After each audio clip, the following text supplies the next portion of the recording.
with this, I would also like to welcome Mr. Atul Bengeri, Chief Learning Influencer and Director for Acumen Today. Thanks for joining us, Mr. Atul.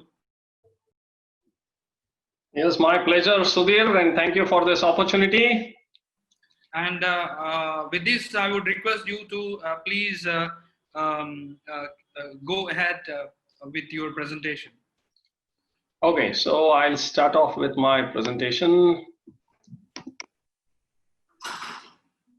Yes. Just to confirm that you are able to see my screen. About the webinar, so maybe in an hour or so later. Okay.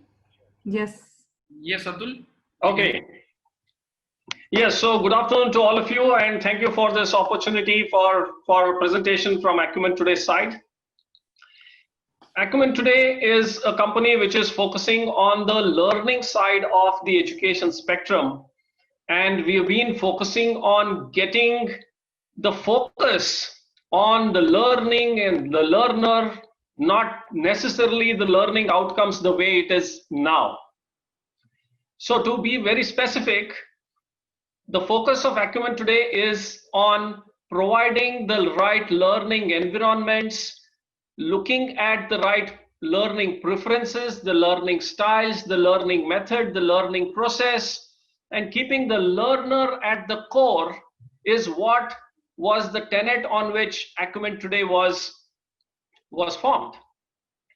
And bringing in the experience from various different companies that I have worked at, and also in various different capacities, in various different industry segments. It's been a wonderful journey of the last 2.5 years at Acumen Today to bring it to this level wherein we are completely in alignment with the national education policy, which I will talk going forward.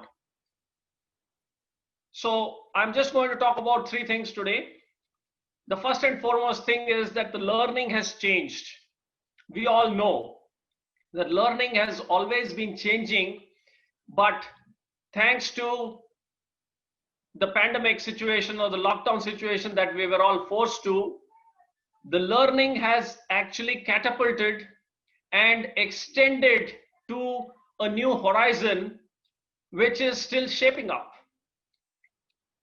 So that's where the focus on knowledge and skills would come in. And then I will also talk a little bit about the 21st century skills, which is nothing new. It is not new, but it needs to be looked at in a new fervor and in a new paradigm that we are in today. So if we have to look at what has changed, especially when we talk about the learning has definitely changed. What has changed is place-based learning, which has been the traditional way of learning, of going to a particular place and learning, which could be a school, a college, a playground, or any particular physical place that learners would go, has been there for decades and centuries till now. But what has happened is that the space and pace-based learning has helped in bringing in the blended learning concept or the blended learning approach. And this particular intervention, this particular transformation has actually helped in ensuring that the learning doesn't stop while the whole world has stopped. Learning doesn't stop while the children are growing, while the students are growing. It holds good for elders also, because learning is a continuous process and it is not limited to a particular location, a particular age, a particular topic, a particular subject or a concept. Learning is happening as we interact. Learning has changed because the methods of learning are changing, and the blended learning, what I'm just mentioning, is the conglomeration of the traditional learning methods with the new learning methods enabled by technology. So that is the space and pace-based learning, to ensure that It caters to the fast learner as well as the slow learner and the average learner alike. So the focus on knowledge, skills, and character is what is important. While we talk about blended learning, most often than not, the mistake that happens is that there is an overemphasis on the use of technology. Well, yes, we are connected and we are enabled and we are thankful to the technology that we are using. Technology is the driver. Technology is going to be the prime mover for decades to come from now. But that doesn't mean we focus only on the technological aspects. Technology is an enabler. The earlier panel discussion and presentation were very insightful. But at the same time, unless and until we don't focus on the grassroots, we don't focus on the fundamental and foundational aspects of enabling the learner through knowledge, skills, and character, nothing else is going to matter, because we need to create a learner who will be a lifelong learner and not just a learner for a particular exam or for a particular competitive exam that he's going to take, or probably a test that he's going to attend in the next week or the next month. So to look at it, we need to look at enabling the 21st century learner through knowledge, skills, and character. And when I talk about knowledge, I'm not talking about any subject per se. I'm talking about it in a holistic manner, in a holistic approach, to look at an interdisciplinary, multidisciplinary, and intradisciplinary approach. Because the knowledge that we acquire is, or it gets limited to that particular subject. But then what I learn in mathematics and what I learn in science are actually interrelated. To a large extent, what I learn in English and what I learn in science and mathematics are also interrelated. English is just a language, it's the same for other languages also. So we need to start looking at bringing about the knowledge from various different disciplines, various different subjects, various different topics, and various different concepts. And that is where the entrepreneurship and global competitive spirit would come in. And that is what is needed for all the countries of the globe today to look at, to enhance the knowledge, to enhance the skills, and bring about the character of the learner to be a human. More of technology is being developed and being used by the machines through MI and artificial intelligence, machine learning algorithms, so on and so forth. We don't want humans to be one more machine.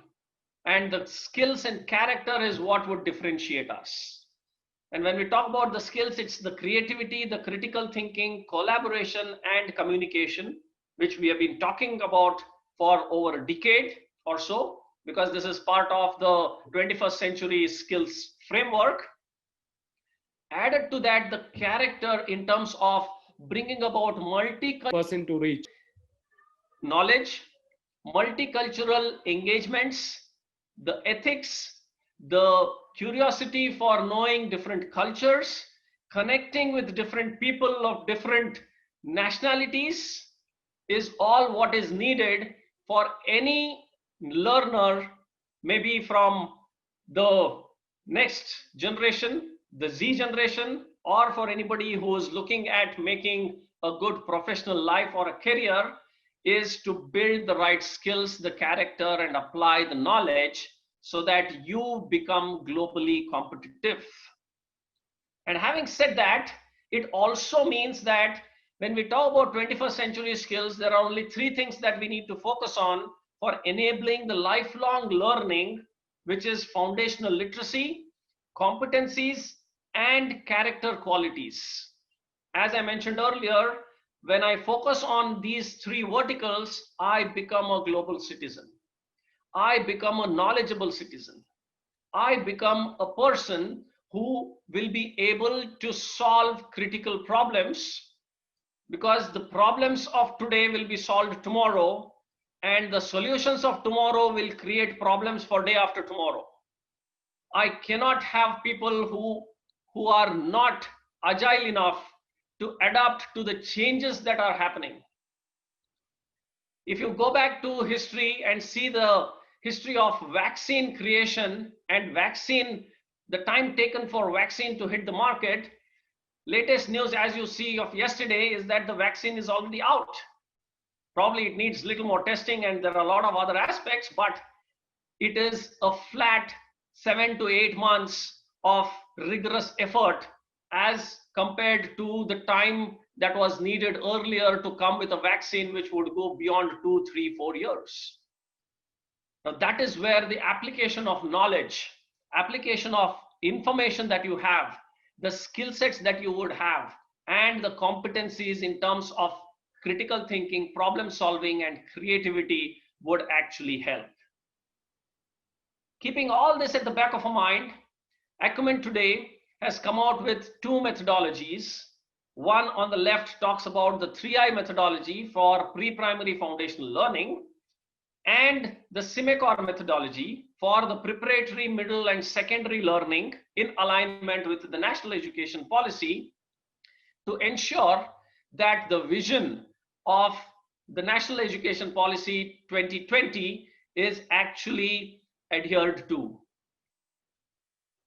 We are enabling, enriching, and empowering the entire education system, which includes the learner at the core and taking into account the learner, the parents, the teachers, and the education system as a whole. So we proudly say that we are in complete alignment with the National Education Policy, and we are working hand in hand to ensure free and quality education is provided to the children who are the future of any country. And just to mention here, for the pre-primary section, we have actually implemented the National Education Policy, not just on word, but in practice, wherein we have started free education for the pre-primary section through our AcuKid Today school chains by providing them free education without charging them any fees, but only taking the amount that is needed for the books that needs to be given. We have already started 4 or 5 batches because it can start at any point in time because all the schooling is happening at home. It's an implementation of the National Education Policy from our side to ensure that learning does not stop and the learner gets the definitive learning environments and the learning outcomes so that the foundational learning will lead to the fundamental and further learnings that would be helpful in not only understanding the concepts, but also applying the concepts beyond what we talk the Bloom's taxonomy. So that's it from my side. Thank you so much for this opportunity, and probably I can open it up for some questions if the moderators allow us.